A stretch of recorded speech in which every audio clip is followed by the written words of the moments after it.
بسم اللہ الرحمن الرحیم. السلام علیکم ناظرین, میں ہوں شمشاد نظامی اور آپ دیکھ رہے ہیں نظامی نیوز نیٹ ورک. ناظرین, آزاد کشمیر میں 1 ماہ کے لاک ڈاؤن کے بعد آزاد کشمیر کی حکومت نے دوسرے 4 ہفتوں کے لیے بھی لاک ڈاؤن کا فیصلہ کر لیا ہے.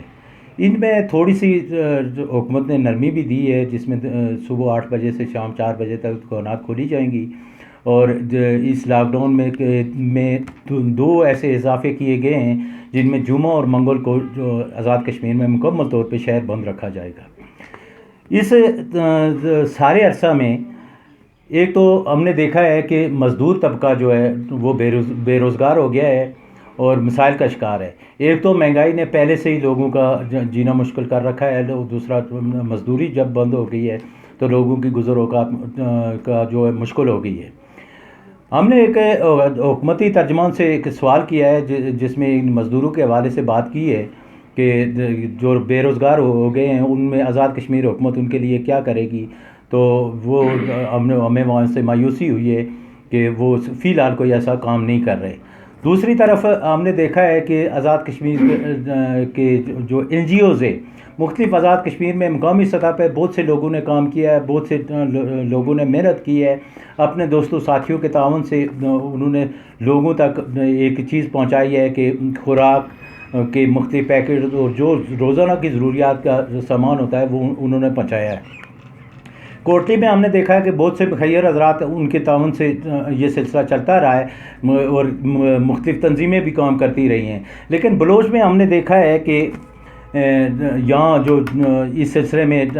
کوئی ایک ہی تنظیم کام کر سکی ہے, نہ تو سرکاری سطح پہ کوئی کام کیا جا سکا ہے اور نہ مزدوروں کے حوالے سے کوئی سوچ بچار کی جا سکی. جہاں ہم کہتے ہیں کہ راجہ فاروق حیدر نے ایک بہترین فیصلہ کیا ہے کہ بر وقت انہوں نے لاک ڈاؤن کیا, اور آج ہمارے پاس جو اعداد و شمار حکومت کی طرف سے آئے ہیں ان میں بتایا گیا ہے کہ ہمارے پاس ٹوٹل 55 پیشنٹ ہیں یہ کرونا سے متاثرین, اور ان میں سے بھی 30 لوگ ایسے ہیں جو صحت یاب ہو کے گھروں کو جا چکے ہیں. اب جو فگر میڈیا پہ چل رہے ہیں وہ پرانے فگر ہیں اور اسی کو آگے لے جایا جا رہا ہے. میری دعا ہے کہ اللہ تعالیٰ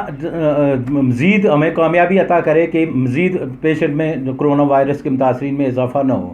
تاہم ہم اس سلسلے میں آج چونکہ کل رمضان شروع ہو رہا ہے تو رمضان المبارک میں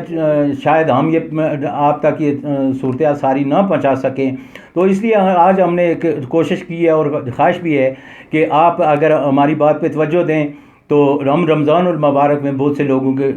کا جو ہے گزر اوقات میں آسانی پیدا کر سکتے ہیں, اس لیے کہ جہاں آپ افطاری کریں گے وہاں وہ لوگ بھی افطاری کریں گے جن کا روزگار نہیں ہے. تو ہم یہ جاننا چاہتے ہیں, ایک جگہ سے ہمیں جو اطلاع ملی ہے کہ مزدوروں کو پہ اس سلسلے میں کوئی اثر نہیں پڑا ہے, تو ہم نائب امیر جماعت اسلامی ضلع سدنوتی سردار نزاکت صاحب سے ہم جاننا چاہیں گے کہ وہ ہمیں بتائیں گے کہ کیا مزدوروں پہ اثر پڑا ہے روزگار کا, یا دکانداروں پہ اثر پڑا ہے یا کہ نہیں. سردار نزاکت صاحب. بسم اللہ الرحمن الرحیم. سب سے پہلے میں نظامی نیوز ورک کا شکریہ ادا کرتا ہوں کہ انہوں نے آج ہمیں یہاں بولنے کا اور اپنے خیالات لوگوں تک پہنچانے کا موقع فراہم کیا. اس پہ میں ان کا شکریہ بھی ادا کرتا ہوں, اور سب سے پہلے میں اپنے سننے والے سارے لوگوں کو کل کا جو ہمارا روزہ آ رہا ہے ایڈوانس انہیں مبارکباد بھی دیتا ہوں, اور ان سے گزارش کروں گا کہ یہ وہ دن ہے اور یہ اللہ تبارک تعالیٰ نے ہمیں وہ ماہ نصیب کیا ہے کہ جس میں ہم اللہ سے اپنے معاملات کو جوڑ کے اللہ سے رجوع اللہ کر کے اللہ سے توبہ طائب کر کے اس موذی مار سے جان چھڑا سکتے ہیں. تو محترم شمشاد نظامی صاحب, جس طرح آپ نے کہا کہ غریب پہ کوئی اثر پڑا یا نہیں پڑا, تو یہ تو جو کرونا کی وبا آئی اور اس میں جہاں سارے لوگ متاثر ہوئے ہیں, اس سے سب سے بڑا متاثر تو عام وہ غریب اور مزدور ہوا ہے جس کا پہلے سے بڑی مشکل سے گزر اوقات ہو رہی تھی. سب سے زیادہ ٹارگیٹ اس مرض نے بھی غریب کو ہی کیا ہے. آپ دیکھ لیں کہ جب ابھی بھی جو لوگ دن بھر میں جو مزدوری کرتے تھے ان کے گھر جب مزدوری بند ہو گئی ہے تو ان کے پاس تو کوئی سسٹم ہی نہیں رہا. تو میری آپ سے یہ گزارش ہوگی کہ یہ اس طرح کی جو باتیں ڈس انفارمیشن میں اس کو کہوں گا کہ مزدور کے اوپر کوئی اثر نہیں پڑا, یہ تو کوئی ایسی بات نہیں ہے. سارے اثرات اس مزدور کے اوپر ہی گئے ہیں جو دن میں 200-300 روپیہ 400 روپے کما کے گھر کو جاتا تھا, آج اس کے پاس وہ بھی نہیں ہے. اس دوران ہم نے جو ایکٹیویٹیز کی الخدمت فاؤنڈیشن کے پلیٹ فارم سے, تو میں نے دیکھا کہ عام جو مزدور ہے اس کی تو چیخیں نکل گئی ہیں, اس کے تو گھر کھانے پینے کے لیے کچھ نہیں ہے, اس کو تو گھر میں جو ہے نا, آج بھی مجھے ایک بندہ بتا رہا تھا کہ آج وہ کہہ رہا تھا کہ میں 3 دن سے میرے گھر میں آٹے کا 1 کلو آٹا ہمارے گھر میں نہیں ہے.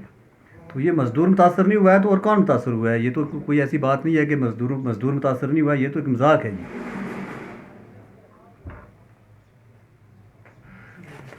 سردار نزاکت صاحب, آپ نے اس سلسلہ میں ایک ایسی محنت کی, ایک ایسی مشقت کی جس کی وجہ سے آپ کو یہ علم ہو گیا ہے کہ آزاد کشمیر میں اس وقت مزدور بے روزگار ہو گئے. آزاد کشمیر کی انتظامیہ نے جو اس وقت تک صورتحال ہے 1 ماہ کے اندر کی, وہ یہ اس طرح کی صورتحال ہے کہ لوگوں کو گھروں میں مقید کر کے رکھ دیا گیا ہے, اور اس دوران پولیس اور ایس ڈی ایم صاحبان کی نگرانی میں پولیس لوگوں کو گرفتار کرتی رہی, شہروں میں آنے والوں کو, اور جو لوگ چھپ چھپا کر کام کر کے اپنی روزی کی تلاش کرتے تھے. کیا نزاکت صاحب آپ نہیں سمجھتے کہ حکومت کی یہ ذمہ داری ہوتی ہے کہ حکومت جب کوئی لاک ڈاؤن کرتی ہے, کسی پالیسی پہ عمل درآمد کرتی ہے, اور لوگوں کے تعاون کے لیے حکومت کو بھی کچھ ایسے اضافی اقدامات کرنے چاہیے جن سے اس کو اس فیصلے پہ عمل درآمد میں آسانی ہو؟ جی بالکل, یہ تو حکومت کے کرنے کا کام تھا, یہ تو حکومت کو کرنا چاہیے تھا. اور آپ نے بھی دیکھا اور ہم بھی یہ دیکھ رہے ہیں کہ ہماری حکومتیں جب انہوں نے فیصلہ کیا جائے کہ ہم لاک ڈاؤن کرنا چاہتے ہیں, یہ ان کا بہت اچھا پازیٹیو سائن تھا, اور انہوں نے جو کیا قوم نے بھی ان کا ساتھ دیا. اور ہمارے آزاد کشمیر میں جو لوگ ہم بچے ہیں اس کی بڑی وجہ یہی تھی کہ لوگوں نے ان کے ساتھ تعاون کیا. لیکن لاک ڈاؤن کے ساتھ ساتھ اگر حکومت کو کرنے کا جو کام تھا وہ یہ تھا کہ وہ بے روزگار لوگ, جو دیہڑی دار مزدور تھا, عام لوگ جو متاثر ہوئے, ان کے چولہا جلانے کے لیے ان کو بھی کوئی اس کا بندوبست کرنا چاہیے تھا. لیکن ہمارا المیہ ہے کہ پورے آزاد کشمیر پاکستان میں اس لیے نہیں کہہ رہا کہ میرا تعلق جماعت اسلامی کے ساتھ ہے, آپ خود بھی دیکھ رہے ہیں کہ یہ میرا بھی سوال ہے, یہ ساری جماعتوں کے سیاستدان و سارے جو ہماری حکومتوں میں لوگ بیٹھے ہوئے ہیں ان سے بھی, کہ جب آپ یہ خود سوچیں کہ باحیثیت ایک سیاسی جماعت آپ کیا کر رہے ہیں. اس وقت پاکستان میں پی ٹی آئی کی گورنمنٹ ہے, آزاد کشمیر میں نون لیگ کی گورنمنٹ ہے, تو وہ اگر کوئی ایکٹیویٹیز تو کر رہے ہیں یہ تو حکومت کی سطح سے اگر وہ کر رہے ہیں, لیکن باحیثیت جماعت انہوں نے لوگوں کی کیا خدمت کی ہے. تو میری یہ گزارش ہوگی کہ اگر جماعت اسلامی جہاں پورے آزاد کشمیر پاکستان میں, بلکہ امریکہ جیسی جہاں ایک سپر طاقت جو ہے وہ زیر ہو رہی ہے, اس کی چیخیں نکل گئی ہیں, وہاں بھی جماعت اسلامی پہنچی ہے, تو کیا یہ سارے لوگ مل کے کرنا چاہیں, اس قوم کی خدمت کریں, تو کوئی ایسا مشکل نہیں ہے کہ ہم لوگوں کی مشکل سے نکال سکتے ہیں, کوئی اتنا بڑا مسئلہ نہیں تھا. لیکن المیہ ہمارا یہ ہے کہ حکومت میں جب جاتی ہیں جماعتیں تب تو کچھ کرتے ہیں, لیکن باحیثیت ایک سیاسی جماعت ان کا جو ایک سوالیہ نشان ہے کہ انہوں نے لوگوں کے لیے کیا کیا ہے. سردار نزاکت صاحب, آپ کی بات کو ہم تھوڑا سا آگے بڑھائیں گے کہ یہاں آزاد کشمیر میں اس وقت تک ہم نے جو دیکھا ہے کہ راجہ فاروق حیدر صاحب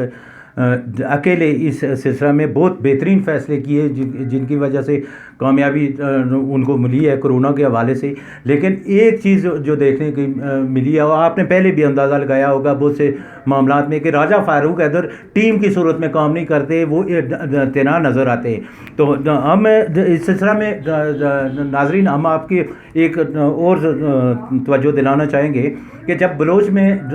لوگ بے روزگار ہو گئے, بے روزگار کہنا بہت آسان ہے, لیکن یہی جو وزیر اعظم پاکستان عمران خان اربوں روپیہ اکٹھا کر رہے ہیں, یہی لوگ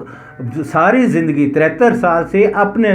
پیسے جنریٹ کر کے یہ لوگ کھاتے رہے. آج حکومت پہ بوجھ بنے ہیں تو حکومت چندے پہ آ گئی ہے. ان لوگوں کی مشکلات ہیں, اور وہ مشکلات آپ نے دیکھی ہوں گی کہ جب لوگ بھوکے ہو گئے تو اس وقت بلوچ میں کسی سیاسی جماعت سے اختلاف نہیں کرتا, لیکن جن لوگوں نے ووٹ لیے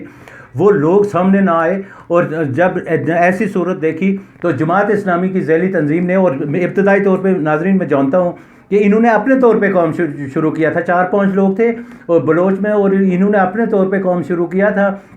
اور اپنے دوستوں سے انہوں نے چندہ اکٹھا کر کے, پیسے اکٹھے کر کے, تو انہوں نے اس کام کا آغاز کیا. بعد میں لوگوں نے ان کا ساتھ دیا. میں صدر الخدمت فاؤنڈیشن بلوچ سردار سہیل صاحب ہمارے ساتھ موجود ہیں, ہم ان سے جاننا چاہیں گے کہ انہوں نے کتنے لوگوں کی اس وقت تک معاونت کی ہے, اور مزید آگے ان کا کیا پروگرام ہے. جناب سردار سہیل صاحب. اعوذ باللہ من الشیطان الرجیم,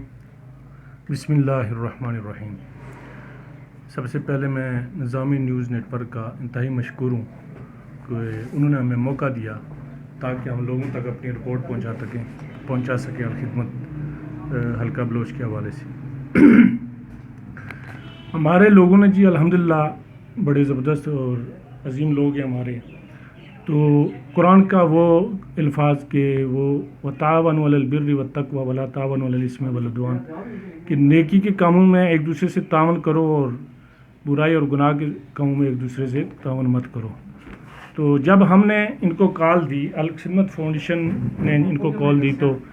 بنیادی طور پہ ہمارے جو اپنے ساتھی تھے انہوں نے اپنی جیبوں سے کسی نے 5,000 دیا، 6,000 دیا، 10,000 دیا، شروع کیا۔ یہ نظامی صاحب یہاں پہ موجود تھے، تو الحمدللہ پھر ہم آگے بڑھتے رہے، تو اس سلسلے کو اللہ پاک نے کامیابی دی، تو ہم اس میں کامیاب ہوئے الحمدللہ، صرف اور صرف ان لوگوں کی معاونت سے۔ باقی جو ہے ہماری جو خواہش ہے کہ ہم صرف اور صرف اللہ کی رضا کے لیے اس کام کو آگے بڑھائیں، اور اس میں کوئی ریاکاری یا دکھلاوا نہیں ہو،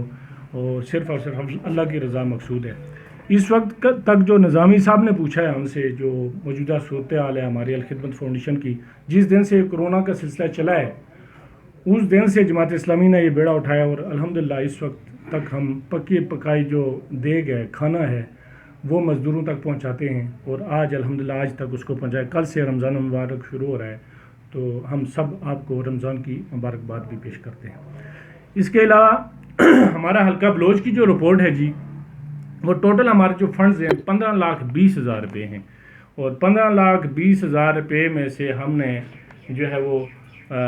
مختلف خاندانوں تک جو رسائی حاصل کی ہے، جو پیکیجز تقسیم کیے ہیں، فی پیکیج کی جو اماؤنٹ ہے وہ 3,000 روپیہ ہے۔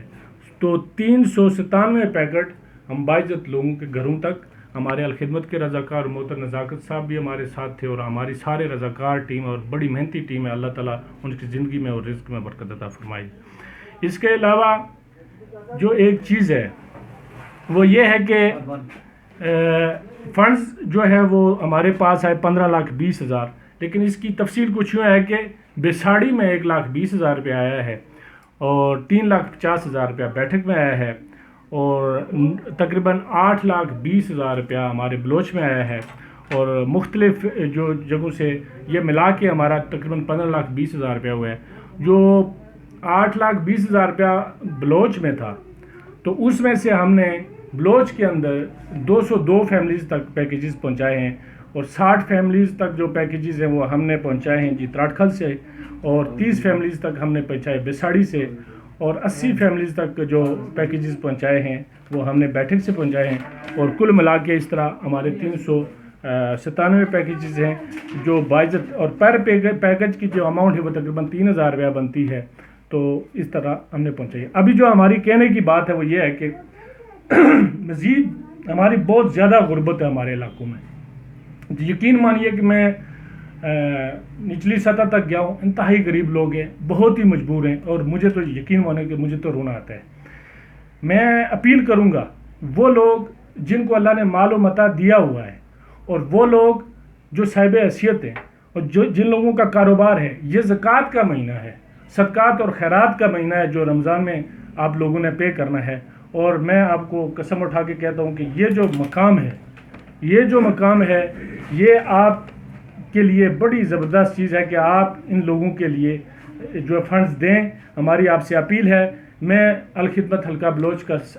صدر ہوں، اور میں اپنا آپ کو نمبر دے دیتا ہوں، مجھ سے آپ کانٹیکٹ کر سکتے ہیں، جتنی بھی آپ کو کسی طرح کی بھی کوئی معلومات چاہیے میں انشاءاللہ آپ کو دوں گا۔ اس کے لیے میرا نمبر یہ ہے 0349895245، ایک دفعہ پھر سن لیں 0349895245۔ کسی بھی وقت آپ مجھ سے رابطہ کر سکتے ہیں۔ اللہ تعالیٰ میرا اور آپ سب کا حامی و ناصر ہو، اور میں اسپیشلی ایک دفعہ پھر نظامی نیوز نیٹ ورک کا انتہائی مشکور ہوں کہ انہوں نے ہمیں ٹائم دیا اور ہم نے اپنے خیالات آپ تک پہنچائے۔ میرا اور آپ کا اللہ تعالیٰ حامی و ناصر ہو۔ وآخر دعوانا الحمدللہ رب العالمین۔ ناظرین، آزاد کشمیر میں جب رمضان المبارک شروع ہو، اور یہ بڑا مشکل وقت ہوتا ہے کہ جب ہم افطاری اور سحری کے وقت میں سحر ہو کے کھائیں، اور ہمارے پڑوس میں کچھ لوگ بھوکے سوئے، تو اس لیے میری بھی گزارش ہے آپ سب سے کہ یہ جو الخدمت فاؤنڈیشن ہے اس کی سپورٹ کی جائے اور ان کا معاونت کی جائے۔ کوئی محدود نہیں ہے، ہمارے یہاں تو زکوٰۃ جو بینکوں سے کاٹی جاتی ہے وہ کھا جاتے ہیں بڑے، لیکن اس وقت لوگوں کو ہماری ضرورت ہے. میری بھی آپ سے اپیل ہے کہ آپ پوری کوشش کریں کہ ان لوگوں کے ساتھ تعاون کریں. آج اب میرے ساتھ موجود تھے سردار غلام شبیر صاحب بھی موجود تھے, میرے بڑے بھائی ہیں اور باعث صافی, انہوں نے میرے ساتھ بہت تعاون کیا ہے. دیگر یہ الخدمت فاؤنڈیشن کے یہ سب ساتھی بیٹھے ہوئے ہیں. تو اللہ تعالیٰ آپ کو جہاں رہیں, جس ملک میں رہیں, کشمیر سے باہر رہیں, اللہ تعالیٰ آپ کو اس وائرس سے بچائے, آپ کے خاندان کو بچائے. میری اسی دعا کے ساتھ مجھے اجازت دیجیے. اللہ نگہبان.